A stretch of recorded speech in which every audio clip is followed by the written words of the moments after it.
this is going to hit a lot of you because a lot of these things I've done, and every once in a while I get into these bad habits.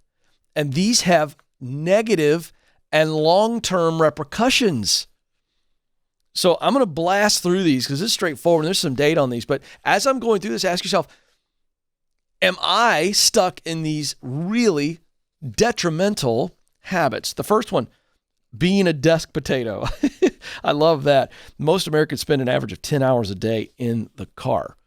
And one of the biggest factors that contribute to premature death, we're seeing study after study after study reveal, it's sitting too much.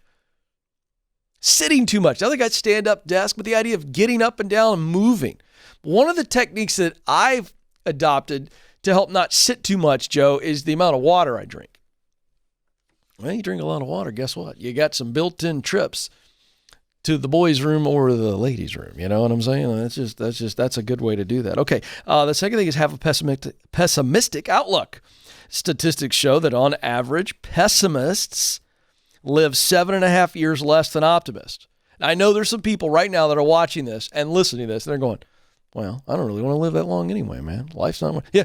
So the pessimist is going, who cares? 7 more years? I don't want that. I kid. Not getting enough sleep. A whopping 52% of Americans say work stress interferes with their sleep.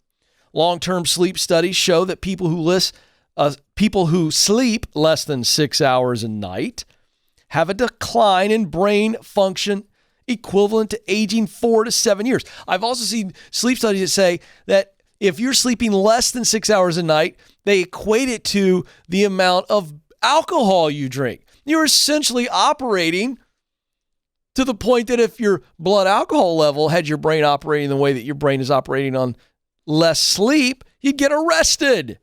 Pay attention to how you sleep and how long. How about the gulp and go? Boy, this is the one that hit me the most. I am really, really susceptible to this bad habit. An estimated 75% of people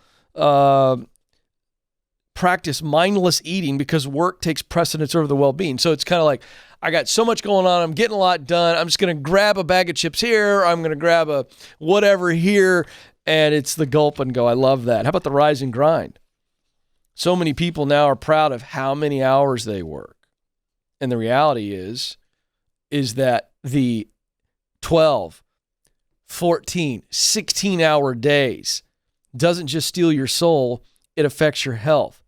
It can even lead to death, known as karoshi in Japan, where 10,000 workers a year keel over at their desks from stroke or heart attack after putting in 60 to 70-hour work weeks. Yeah, folks, you were made to work. I agree with that, but not that much.